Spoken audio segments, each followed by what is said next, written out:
He slammed my face into the glass of a jewelry store and called me a thief while the whole mall watched. 30 seconds earlier, I was just an ant trying to buy a bracelet for my niece.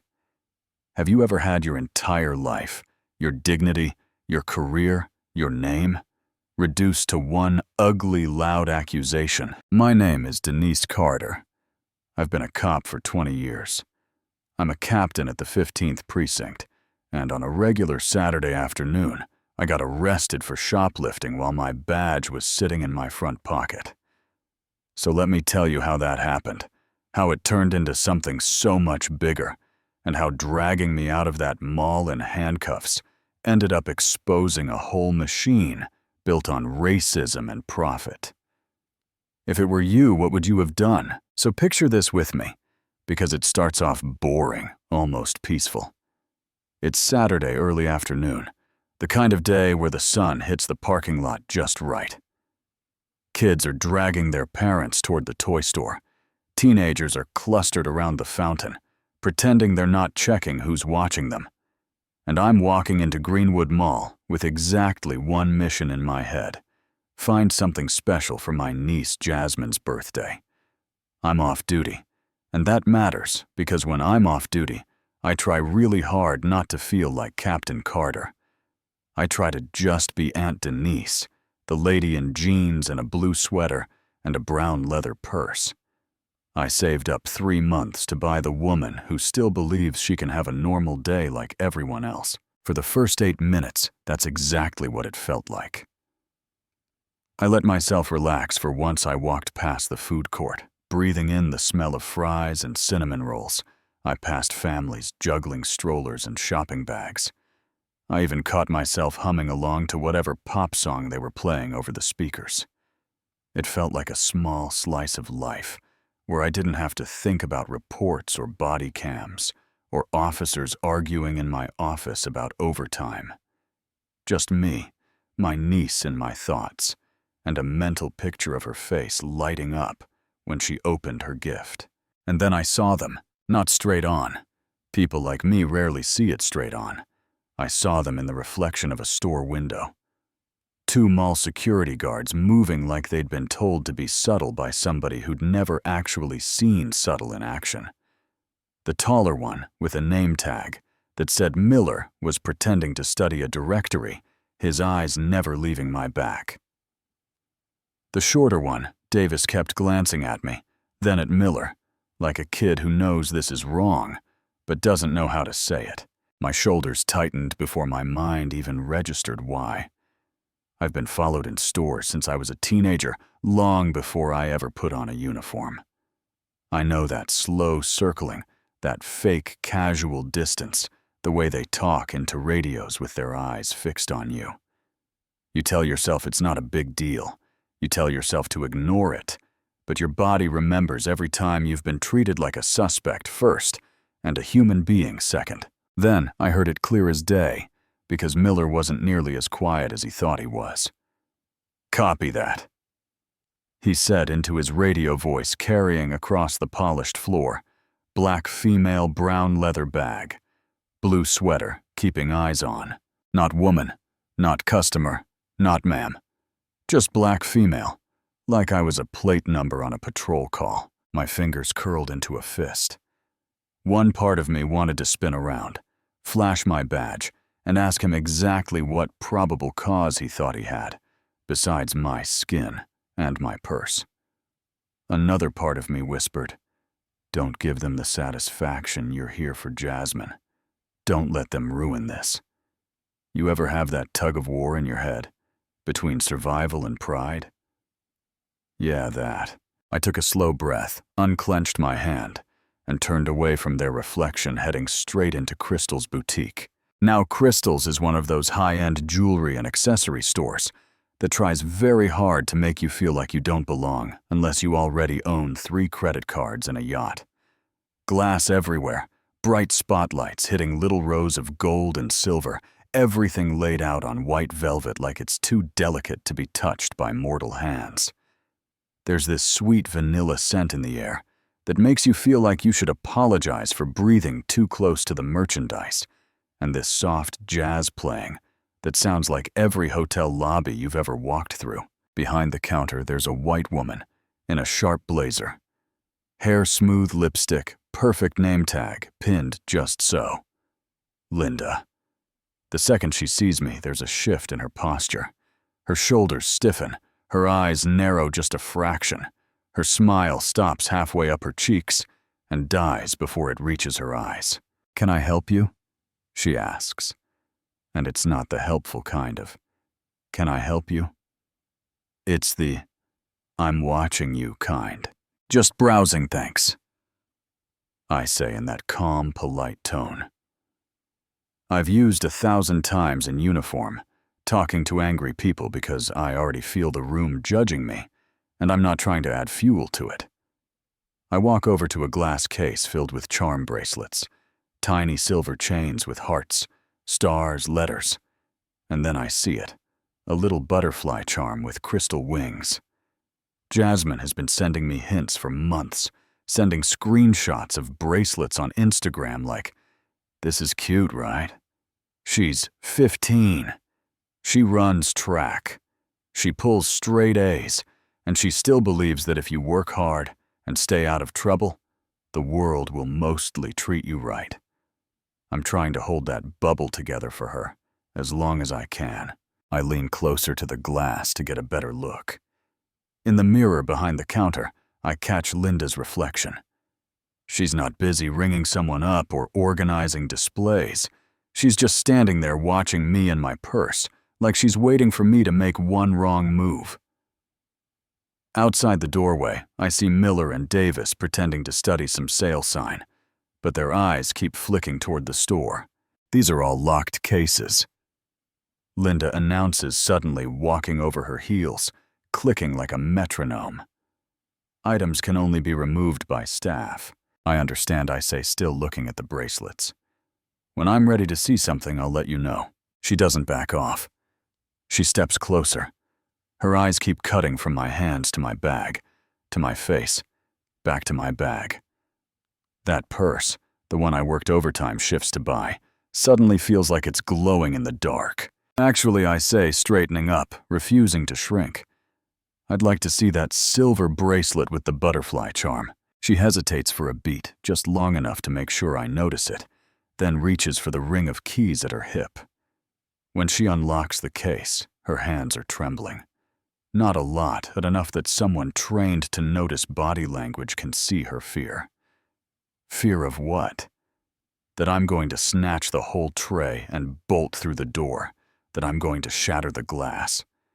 Or just fear of what her boss will say if anything turns up missing after a black woman walks in. She pulls the bracelet out like it might bite her and lays it on a little velvet pad.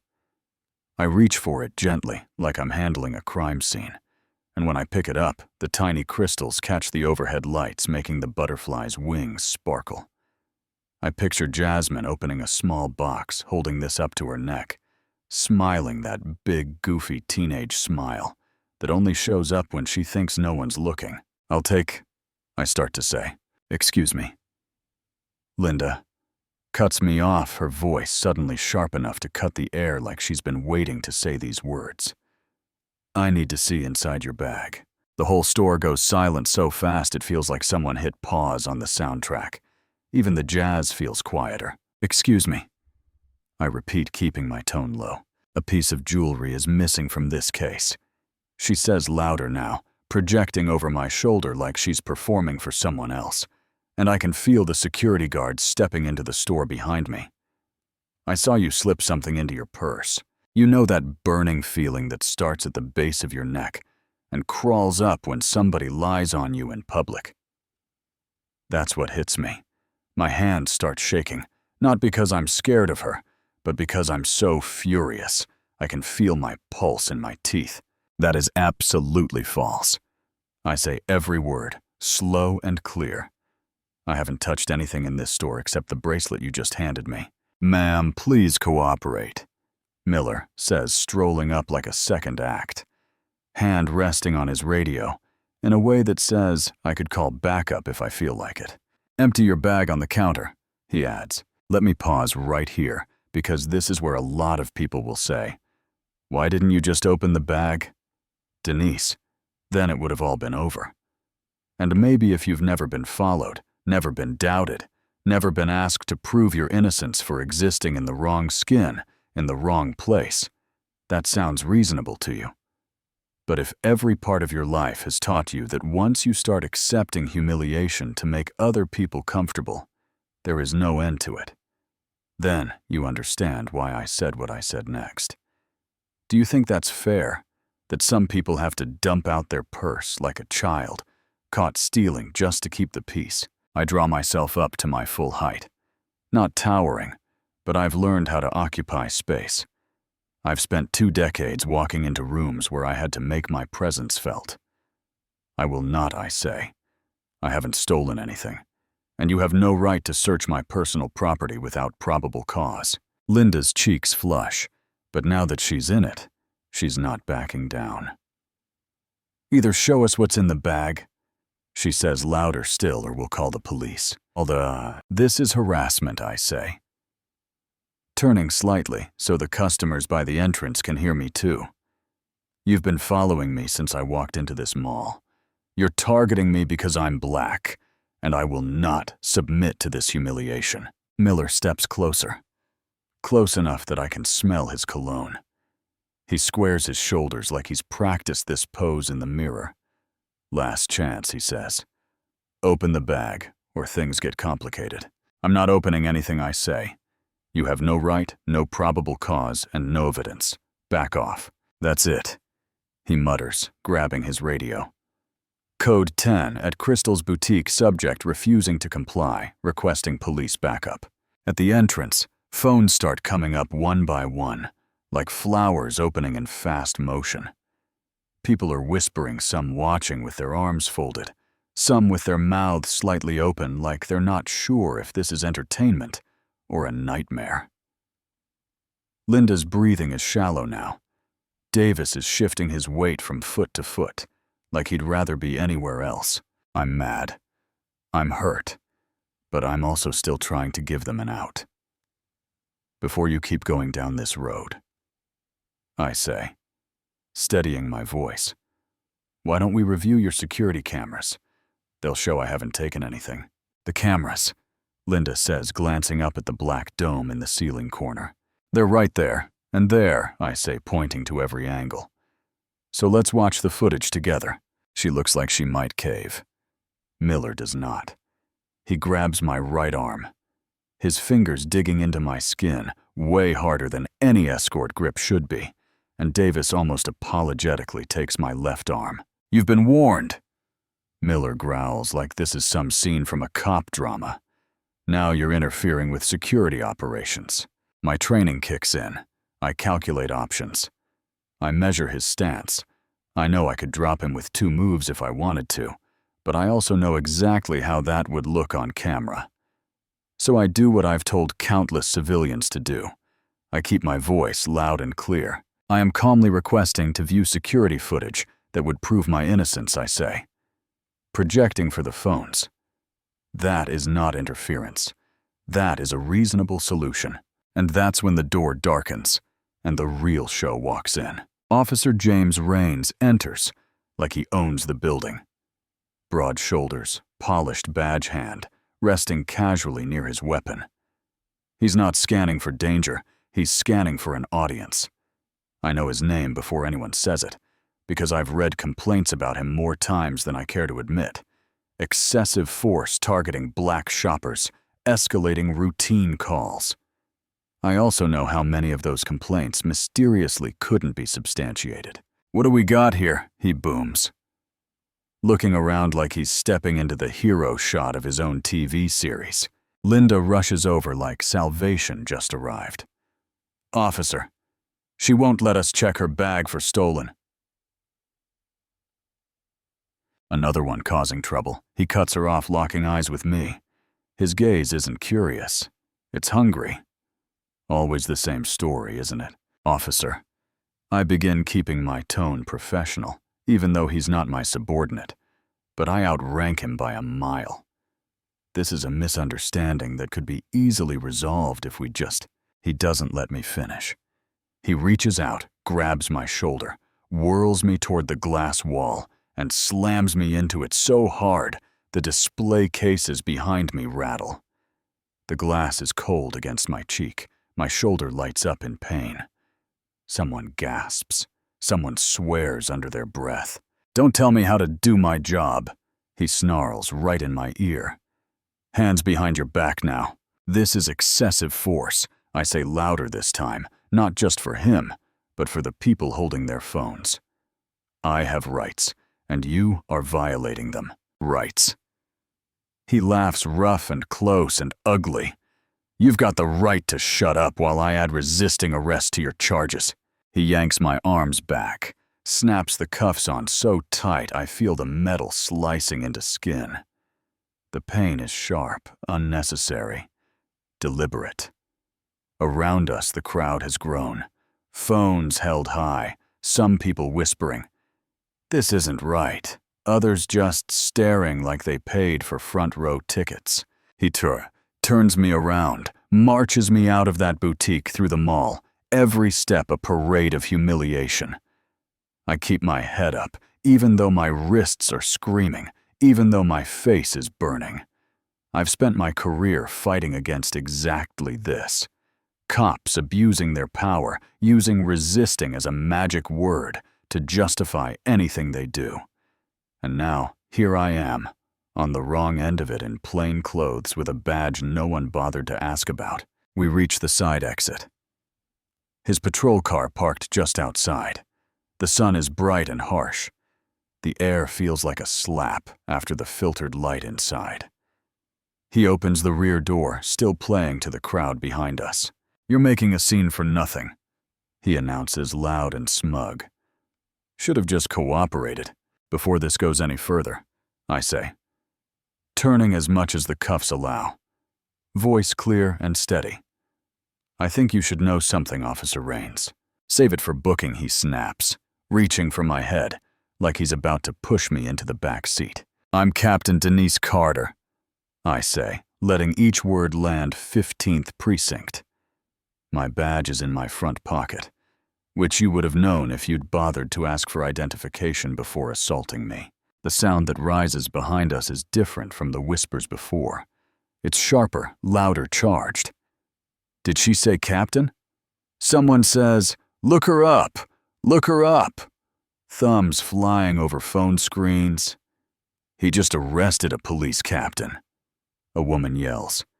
"Are you serious right now?" For a second, just a second, I see it. Uncertainty flickering in his eyes. Then his ego smothers it. "Sure you are," he says, voice cracking slightly. "And I'm the police commissioner." He tries to chuckle, but it's thin. "This badge is fake," he adds as he pats my pocket and pulls out the gold shield I've worn for 20 years. Another charge, impersonating an officer. Phones zoom in on this badge on his hand on his face. Someone shouts, "I Googled her. She's real." Another yells, "This is going viral. I suggest you remove these handcuffs," I say quietly, locking eyes with him, "before you dig yourself any deeper." "Officer." For a moment it's a standoff. His ego versus reality, my calm versus his need to dominate. Then another voice cuts through the buzzing crowd. Officer Rains. Someone calls calm and authoritative. "Want to explain why you've got a police captain in cuffs?" Sergeant Robert Watkins walks up, weathered face, careful eyes, hands resting on his belt. Not his weapon. He's worked with me for years. He knows my reputation. He knows how careful I am, how hard I've fought to clean up our department from the inside. Sergeant Rains starts shifting his stance. "I was responding to a theft call. This woman claimed to be a captain, but that's Captain Carter," Watkins says, cutting him off flat.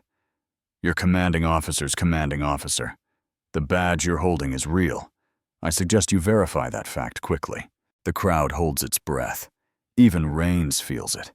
That moment when the script is slipping away from him. His shoulders sag just a little. His jaw clenches. The cuffs come off. The metal leaves deep red marks on my wrists, my skin already swelling.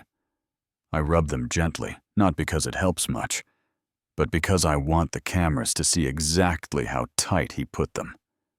Patricia Wells, the mall's PR director, appears in a crisp business suit, smile pinned on like it hurts. Captain Carter, she says, projecting for the phones on behalf of Greenwood Mall. I want to extend our sincerest apologies for this unfortunate incident. We pride ourselves on being a welcoming space for all shoppers, and clearly we failed you today. Unfortunate incident. I repeat, my voice sharp and tired. Is that what we're calling racial profiling and police brutality now? Her smile twitches. People murmur, some snort, some clap. We will be conducting a full investigation. She insists our security protocols will be thoroughly reviewed and save it, I say. Your cameras caught everything. I suggest you preserve that footage. Every angle, every second. Around us, people call out offering to send me their videos, dropping their names, their numbers. Watkins steps closer, lowering his voice. You know he's going to write this up his way. He says. First report always tries to set the narrative. I know, I say, staring at Rains as he avoids my gaze. Then I guess it's time I write mine. Stick around because what happened next will blow your mind. That night, I'm back in my house, sitting in my small home office, lit only by the glow of my laptop. My wrists are throbbing, my shoulder aches, and my head is pounding. But what's really screaming at me is the email from the department with the subject line, Incident Report to T. I open it, take a breath, and start reading Officer James Rains' official version of what happened. According to him, I was agitated and uncooperative. From first contact, I refused multiple lawful commands. I made sudden aggressive movements. I struck him with my shoulder, while resisting being escorted out. His use of force was measured and necessary to gain compliance during a suspected theft investigation. Everything from the way he grabbed me to the way he paraded me through the mall is framed as my fault. My insistence on seeing the camera footage is described as interference. My refusal to open my bag is obstruction. There's nothing about him slamming me into the glass before asking a single question. He paints me as that stereotype every black woman in America knows too well. Hostile, irrational, dangerous.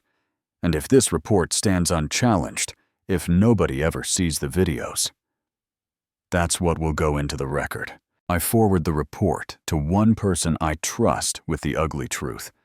My best friend, Carla Johnson, a defense attorney who has seen this script play out in court more times than either of us would like to admit. 15 minutes later, she replies, Rama. On my way. Wine in hand. We need to talk. When Carla walks in, I've got Chinese takeout laid out on the table and 2 glasses ready.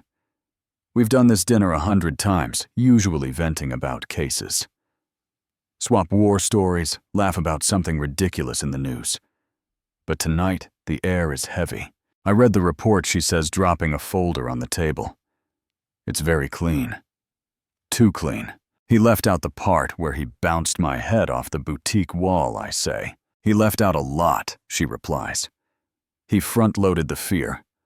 Everything in the first half of this is designed to make you look like a threat before he ever puts hands on you. So anyone reading it goes, well, of course he had to take control. She flips to another section of her folder. And here's the part I was afraid to tell you. You're not the first one he's done this to, D. She shows me 6 different case files, 6 different clients she's represented in the past year. All black. All arrested at or near Greenwood Mall. All charged with resisting arrest, disorderly conduct, or assaulting an officer after complaining about how they were treated.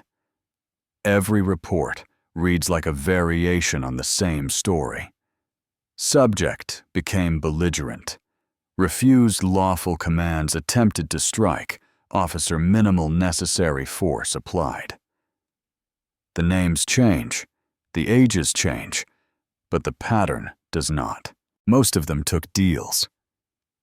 Carla says, quietly stirring her rice without really looking at it. They couldn't risk trial. They didn't trust a jury to believe them over a cop, especially with reports written like this.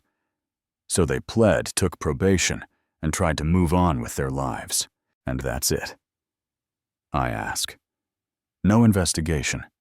No follow-up, nothing. Oh, there's follow-up, she says. Bitter smile. Monthly check-ins, drug tests, ankle monitors, program fees. Every single one of them ends up on probation with the same private company. New Horizon Supervision Services. That's the first time that name lands in my lap. It will not be the last. The cop in me is already shifting gears. Hurt and humiliation turn into questions turn into a plan. I've spent years cleaning up other people's messes inside our department, years, dealing with a few bad apples and trying to make sure the barrel doesn't rot. But this looks bigger. This looks organized. The next day at the precinct, I keep my head down and my tone neutral. But inside, I'm on fire. I sit at my computer and start pulling arrest records for the past few years, filtering by location. Greenwood Mall. Then by officers. Raines, Martinez, Cooper. Then by charges. Resisting arrest, disorderly conduct, assault on an officer. The numbers on my screen climb incident after incident. Same location, same names. Small details jump out. Subject matched description of suspicious person, subject's attitude, escalated situation. Subject refused search of belongings. It's like someone took Raines' report on me and hit copy-paste on a dozen other people. Then I start cross-referencing court outcomes. Over and over, I see the same thing. Guilty pleas, quick hearings, probation ordered through New Horizon Supervision Services. I dig into county contracts, departmental memos, public records, anything with that name on it. That's when I find a memo about our department's partnership with New Horizon, selling it as a cost-saving measure for the city, a way to outsource community supervision. On New Horizon's paperwork, their parent company is listed as Greenwood Holdings, LLC. Greenwood, like Greenwood Mall. I dig further. Greenwood Holdings owns the mall. Greenwood Holdings owns New Horizon. Greenwood Holdings owns the private security firm that runs the mall guards. It's all one web. Carla keeps running her side of things. She calls me later that week.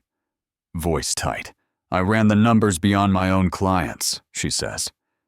There are at least 47 people in the last year alone who fit this pattern. That's just the ones who had a public defender or someone like me.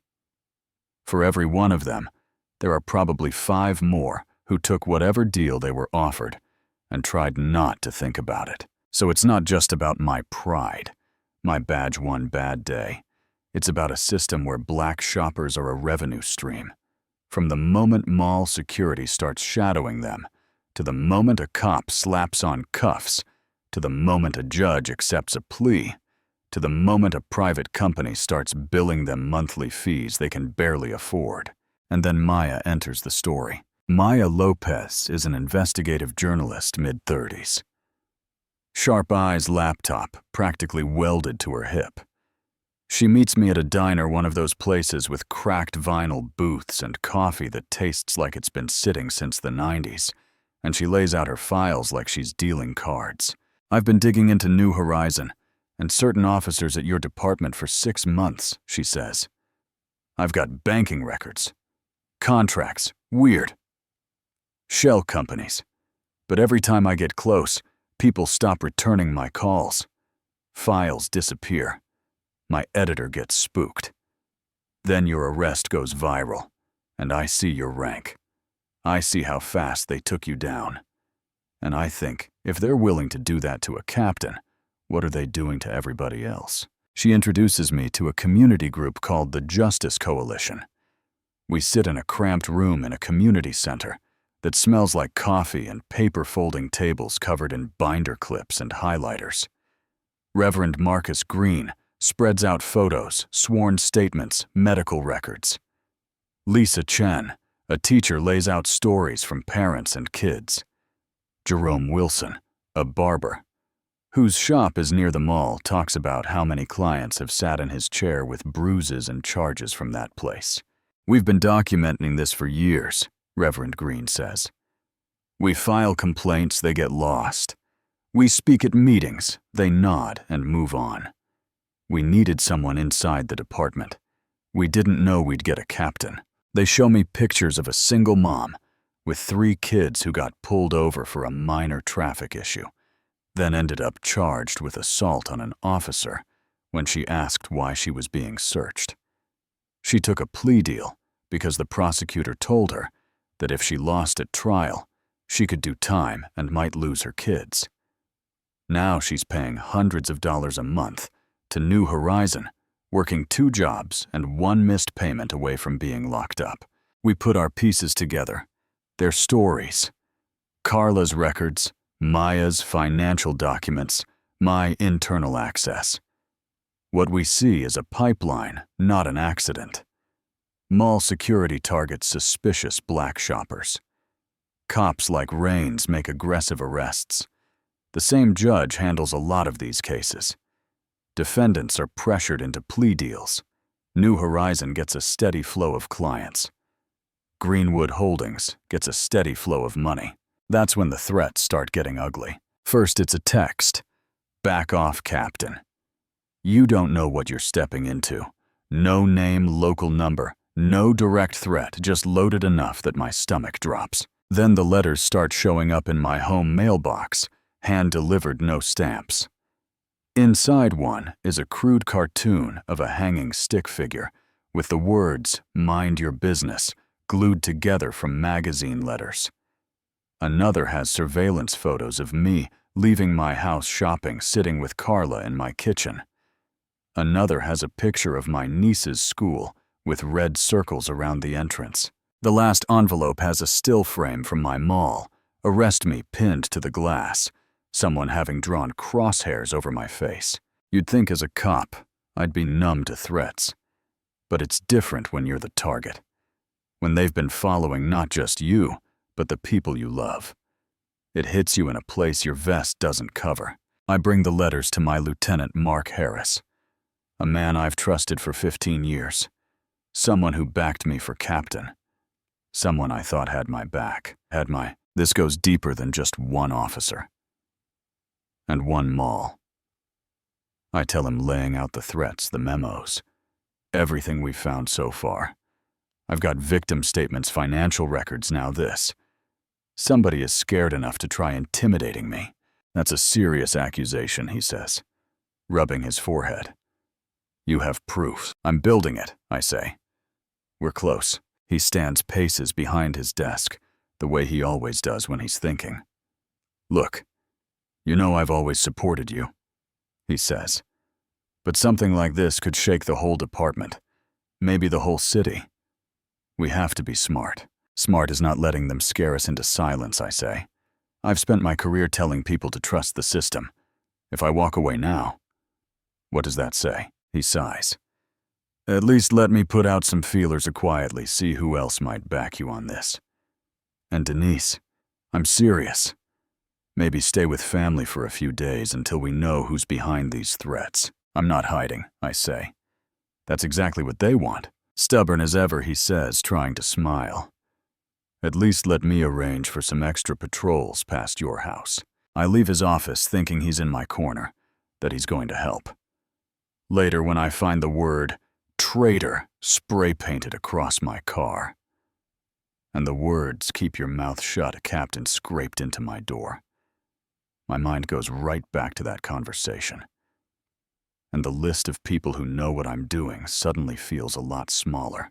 But the wildest twist is still coming.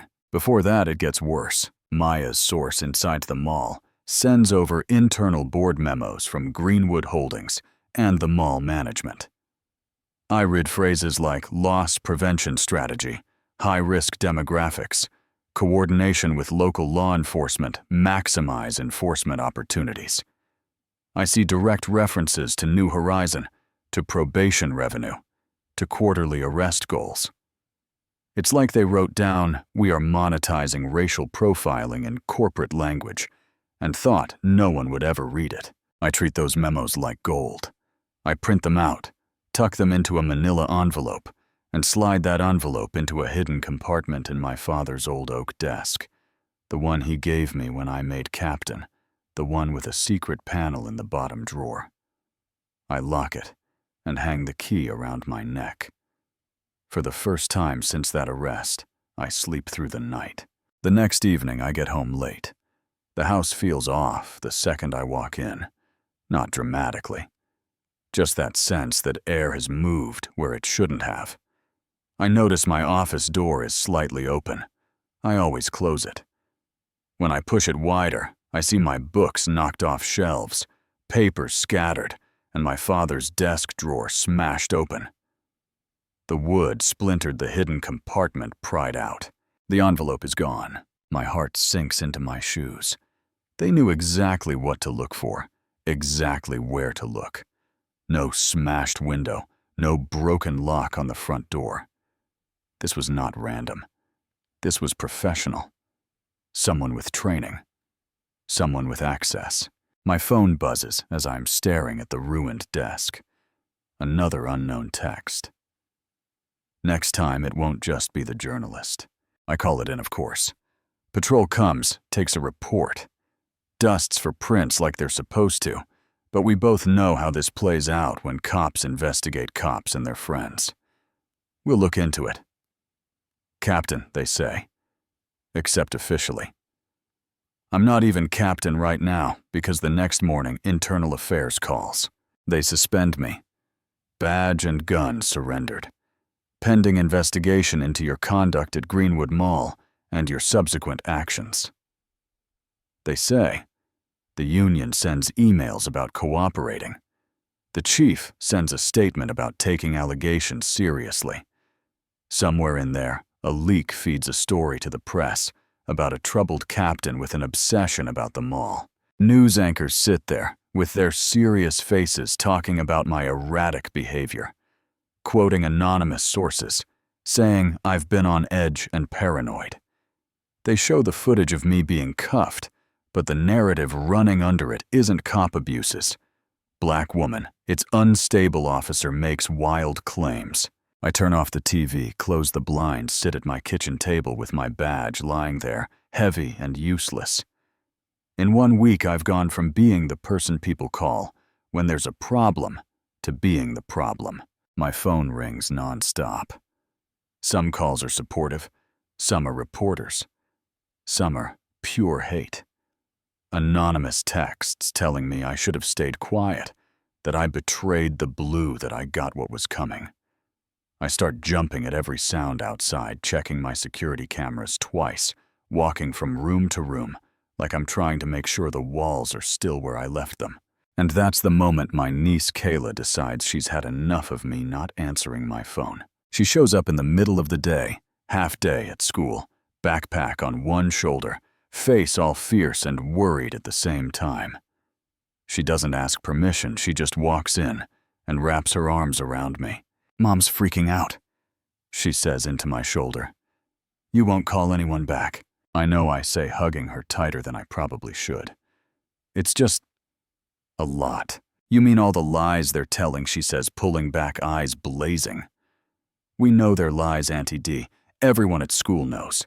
She pulls out her phone and opens TikTok, then Instagram, then YouTube. "Look," she says, scrolling. The video of my arrest is everywhere.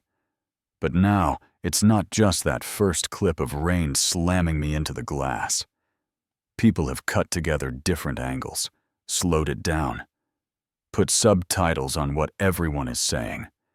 They've added commentary about racial profiling, about shopping while black, about how fast he escalated. There are millions of views, hundreds of thousands of comments.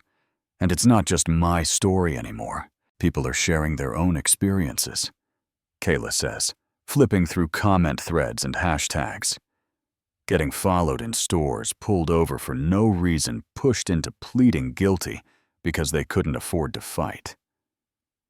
"Look at this group," She shows me a page dedicated to Greenwood Mall, full of posts from people saying I thought it was just me.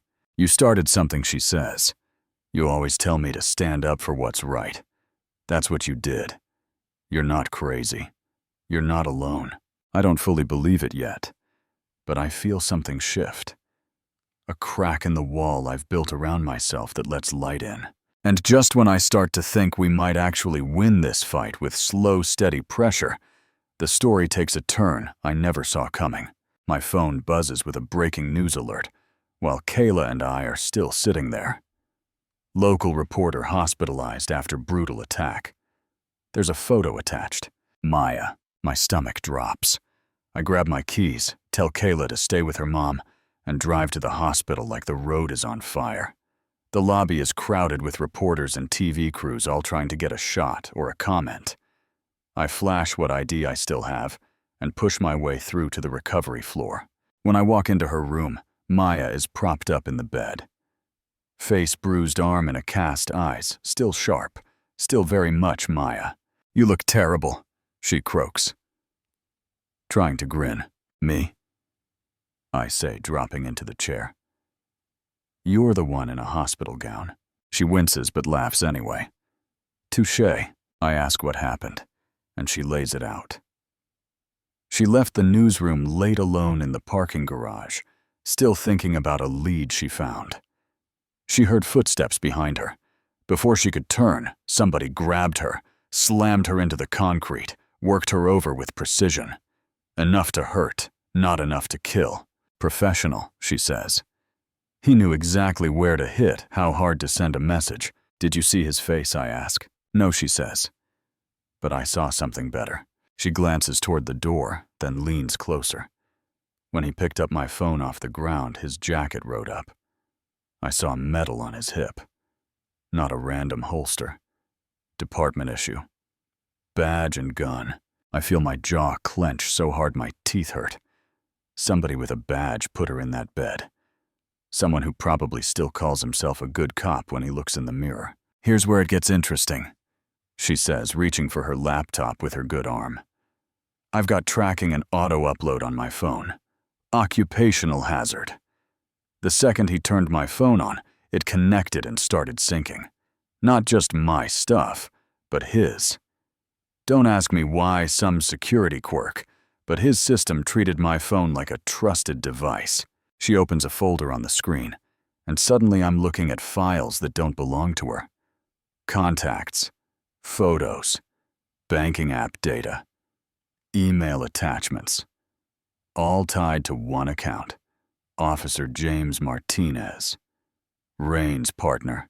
She clicks through a few documents, and my eyes start widening. Wire transfers from Greenwood Holdings to New Horizon, payments from New Horizon to a Judges Community Foundation. Emails from someone at the mall with CEO in their signature. Talking about quarterly enforcement goals and balancing arrest numbers with public optics. There's even a PDF, the exact internal memo that was stolen from my desk, saved in Martinez's email. "They stole your hard copy," Maya says, her voice hoarse but triumphant. But this genius kept a digital copy in his inbox.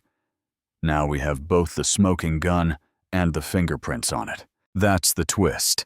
The people trying to shut us up handed us the evidence we needed by attacking her. They tried to scare a journalist into backing off, and in the process, they connected her phone to a corrupt cop's digital life. Yeah, that happened. Now we have it all in one place, my arrest and the videos.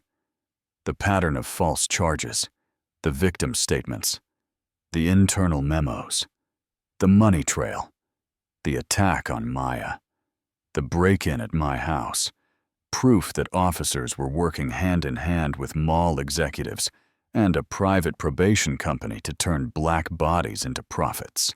The question becomes, how do we bring this into the light in a way they can't spin or bury? That's when Maya says city council meeting. Thursday. It's public. Cameras will be there. Half the people involved will be in the room. We meet with the Justice Coalition again, in that same community center room. Only this time there's a different energy. Fear, yes, but also something like momentum. We spread out the documents from Martinez's phone match dates on bank transfers, to arrest spikes at the mall match memos, to policy changes match emails, to plea deals. Meanwhile, outside the protests keep growing. Greenwood Mall has become a symbol now. People are marching with signs that say, "We are not your quotas and probation prophets." Justice for Carter, but also justice for us. They're telling their own stories in megaphones and on live streams. At one protest, I go in plainclothes baseball cap mask, just another person in the crowd. A teenage girl taps my arm. "Captain Carter," she asks, eyes wide.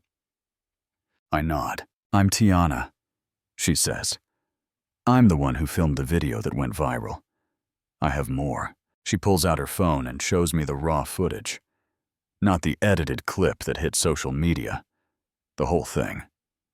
It starts with Rains walking through the mall lobby heading straight for Crystal's boutique. He stops at the doorway, leans in close to Linda, whispers something in her ear. She nods, her expression shifts from bored to alert. He steps back just out of frame and waits. Less than a minute later, I walk into the store, completely unaware that the scene has already been scripted. "He did the same thing to my cousin," Tiana says quietly. "I've got videos of him and Martinez doing this to other people too. I was scared to post them before. But after what they did to you, and after seeing everyone out here, I can't keep quiet anymore. So now our plan looks like this. Maya drops Tiana's full, unedited video an hour before the city council meeting showing Rains orchestrating my arrest before I even stepped into the store. While that's ricocheting around the internet, I walk into City Hall with a folder full of documents and a thumb drive full of digital proof. The Justice Coalition fills the audience seats. Reporters set up their cameras. And the people at the top, who thought they were untouchable, realize they're standing in a room full of evidence and angry voters. The night of the meeting, City Hall feels like it's vibrating. The marble hallways are packed with people, some holding signs, some holding phones, some just there because they heard something big was going down. Inside the council chamber, every seat is full. People are standing along the walls, sitting on the floor in the aisles. Camera crews line the back. Up on the dais, the mayor looks nervous, checking his phone every few seconds. Council members shift in their seats, whisper to each other, pretend to arrange papers. In the front row, I spot Officer Rains in a suit, not a uniform, sitting next to a man I recognize from corporate filings as a Greenwood executive. They're both smiling, but it's the tight, brittle kind of smile. I get in line to speak during public comment. Just another name on the list, except people in the crowd recognize me, and the whispers start. Maya sits in the back, arms still, in a cast laptop, open her eyes on the clock. Tiana is near the side with her phone up, already streaming. Members of the Justice Coalition are scattered through the room, ready. My phone buzzes.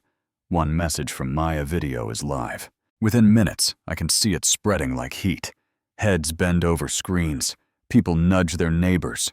Eyebrows go up.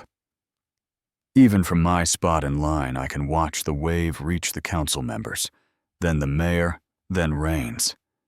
He pulls out his phone, watches, and his face drains of color. "Next speaker." "Please," the mayor says, trying to pretend nothing is happening. "Captain Denise Carter," the clerk calls. I walk to the podium. The room hums like a live wire. I set my folder down, take a breath, and look up at the people who tried to bury me. "My name is Captain Denise Carter," I say into the microphone voice. Steady, and 2 weeks ago I was falsely arrested while shopping at Greenwood Mall. But this is not just about me, and it's not just about one officer or one store. This is about a system in our city that has been targeting black residents for profit. I hold up one of the documents from the folder, a printout of a bank transfer from Greenwood Holdings to New Horizon. Right here, I say we have financial records showing money flowing from the company that owns Greenwood Mall into a private probation company called New Horizon Supervision Services.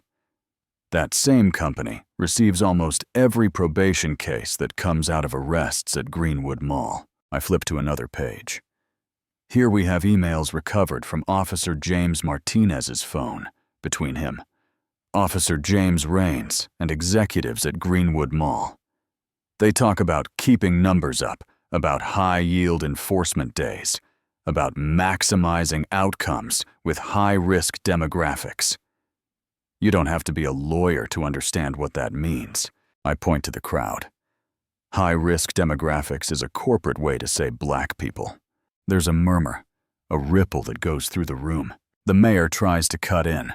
Captain Carter, while we appreciate your perspective, this is not the proper venue for— This is exactly the proper venue, I say, not taking my eyes off him. Because these are public contracts, public officers, public money. And what we have here is a pattern where black shoppers are profiled by mall security, targeted by specific officers, pushed into bogus charges like resisting arrest or assault on an officer, then steered into a probation program run by a private company that profits from their poverty. I hold up the internal memo that used to sit in my desk, now printed from Martinez's inbox. This memo from Greenwood Mall's board lays out a plan to coordinate with local law enforcement to maximize enforcement opportunities, and describes how arrests will feed into a partner probation model. The partner is New Horizon, owned by the same people who own the mall. That is a pipeline. I look straight at Raines. When I walked into that mall in a blue sweater with a purse and a credit card, and a niece, I Love You had already talked to the store manager. The video we all saw tonight shows you whispering to her before I even set foot in the store, then stepping back to watch the script play out. This wasn't you reacting to a crime. This was you manufacturing one. He stands up, knocking his chair back so hard it almost tips. She's lying, he shouts. She's out of her mind. She's making all this up to save herself. Really, I say, holding up the thumb drive. Because this drive contains the data from your partner's phone, pulled automatically when he attacked a reporter in a parking garage. We have your messages, your bank transfers, your group chats. So if you want to say I'm lying, we can all sit here and read your emails out loud. He starts down the aisle toward me, finger jabbing the air. You're under arrest, he growls. For defamation, for interfering with an investigation, for— He reaches instinctively for his hip, where his gun would be, but it's not there. One of the quiet conditions of his presence tonight was that he come in unarmed. It throws him that tiny moment where his body remembers power. His situation doesn't allow anymore. Two uniformed officers, Chen and Rodriguez, step into the aisle and block his path. Stand down, Officer Raines, Chen says. Voice calm but iron. You're not arresting anyone. I outrank both of you, he snaps. Get out of my way. That's an order. We don't take orders from you. Rodriguez says, eyes hard. Not tonight. The whole room is watching phones up reporters, practically leaning out of their seats. This is the moment everyone will rewind and replay, the second some of the blue line decides to stop covering for one of their own. From the back of the room, another voice speaks up. That's enough. State Attorney Patricia Walsh walks down the aisle, badge out. Expression serious. Captain Carter. I'd like to see those documents. All of them. I hand her the folder and the thumb drive. Everything's there, I say. Internal memos, bank records, emails, victim statements, evidence of a break-in at my home, and an assault on a reporter, all connected to this scheme. She flips through a few pages, her expression going from skeptical to grim in seconds. Then she turns to the dais. As of right now, she says loud enough for the microphones. The state attorney's office is opening a criminal investigation into Greenwood Holdings. New Horizon Supervision Services Officer James Raines. Officer James Martinez. Judge Harrison and any city officials connected to these transactions. No one named in this file is to leave the building until questioned by state investigators. City contracts related to Greenwood Holdings are hereby frozen, pending review. Investigators in dark suits start to move, sealing doors, positioning themselves near exits, conferring in low voices. The mayor's face goes pale. Council members start whispering frantically, some of them already calculating how far this reaches. Raines is still standing in the aisle, chest heaving. Walsh looks at him. Officer Raines. She says you are under arrest on probable cause for assault, conspiracy evidence, tampering, and obstruction of justice with additional charges pending. Turn around and place your hands behind your back. For a heartbeat, I think he might try something stupid, something that will end with someone getting hurt. His hands flex, his eyes dart around the room looking for allies, exits, leverage. What he finds is cameras everywhere pointed straight at him. Officers he's worked with for years now looking at him like they don't recognize him. Community members he's terrorized now watching, waiting to see if he will be held to the same standards he never gave them. He turns around. Rodriguez cuffs him, reading him his rights with the same professional tone we were trained to use on anyone else. They lead him out past the cameras, past the people he used to shove aside. His eyes find mine on the way out, full of hate. But behind the hate, I see something new. Fear. Not fear of me. Fear of what happens when the story he controlled is no longer the only one on paper. The room erupts, some people cheering, some crying, some just dazed. The mayor bangs his gavel trying to restore order, but nobody's listening to him anymore. Reporters are talking into microphones, words like corruption, exposed investigation echoing through the chamber. When I finally step out of City Hall onto the front steps, it's like walking into a wall of sound. The plaza is packed, lights from news crews, phone screens glowing in the dark, people holding signs and banners. Someone spots me and shouts, "There she is." And then the chant starts. Captain Carter, Captain Carter. It rolls through the crowd, bouncing off the stone columns, rising into the night sky. People reach out to touch my hands, my shoulders, and to say, "Thank you. We believe you. You did it. We're proud of you." I see faces that once only felt fear when they saw a uniform now looking at me with something like trust. For weeks I felt like I was pushing against a locked door alone. Now the door is off its hinges, and the whole city is looking at what was behind it. 3 days later, I walk back into Greenwood Mall in full uniform. The place feels different. The air is the same. The skylights are the same. The fountain is still gurgling in the middle, but the energy is different. A lot of stores have temporarily closed, under review signs. The old security guards are gone. New ones stand at the entrances, shoulders less squared, eyes less suspicious, radios. Quiet. Some shops have signs that say, "Under new management." Some just have brown paper covering their windows. As I walk down the corridor, people recognize me. Some clap, some nod, some stop me just to squeeze my hand and say, "Thank you." An older man tells me his grandson's bogus resisting charge is being reviewed. A young mother says she finally feels safe bringing her kids here again. A group of teens ask for a picture. At the end of the hall, outside that same Crystal's boutique where this all started, my niece Kayla is waiting, holding a tiny gift bag from a different store. When she sees me, her whole face lights up. "This is so weird," she says, hugging me. "Being back here after everything." "Good weird or bad weird?" I ask. "Good weird," she says. "Definitely good weird." Inside Crystal's, the staff is new.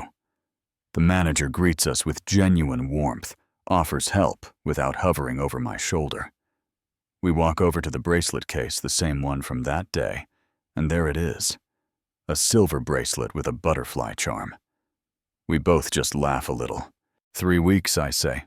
All this chaos just to buy you a bracelet. Worth it, she says, nudging me. For the world-changing part, I mean. The bracelet is just a bonus. We buy it. At the register, the cashier wraps it carefully, then slips another small box into the bag. What's this, I ask. A gift, she says, cheeks flushing. From us. To say we're sorry for all of it. I start to say she doesn't have to do that. That it wasn't personally her. But I see how much it means to her to offer something tangible. So I nod and say, thank you. But if you want to really be sorry, just make sure nobody ever walks in here and gets treated the way I was treated. Not because they have a badge in their pocket, just because they're human. Outside the store, people have noticed us. Someone starts clapping. Then more join in. Before long, the sound fills the corridor. It's not just for me, I know that. It's for the idea that maybe, just maybe, the system can be forced to look at itself and change. Kayla grins up at me. This is like a movie ending, she says.